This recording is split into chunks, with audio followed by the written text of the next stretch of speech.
എന്തോരം കഴിവുകളല്ലേ. നമുക്കൊന്നും ഒരു കഴിവില്ലല്ലേ. ഞാൻ പണ്ടേ അമ്മോട് പറഞ്ഞു തന്നെ വീണ പഠിക്കാൻ വിടാം. എടാ ഇത് വീണല്ല, ഗിറ്റാറ്. നിനക്ക് എന്തെങ്കിലും ഒരു കഴിവുണ്ടോ?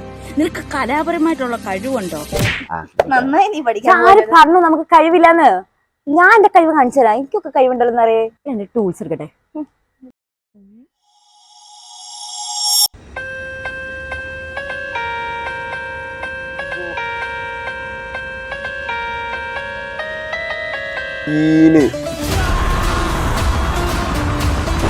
ഈ ബിജിഎം ഏത് സിനിമയത്ത് മനസ്സിലായവർ വേഗം തന്നെ കമന്റ് ബോക്സിൽ വേണ്ടി കമന്റ് ചെയ്യാം. മനസ്സിലാവാത്തവരോ നേരത്തെ കമന്റ് നോക്കിയിട്ട് താഴെ കമന്റ് ചെയ്യാം. വേഗം ലൈവ് ഒക്കെ സെറ്റ് ചെയ്യാൻ പറയാം. ഓക്കെ എനിക്ക് എന്റെ കഴിവുകളൊന്നും പുറത്തെടുക്കാതിന് സ്വസ്ഥതയില്ല.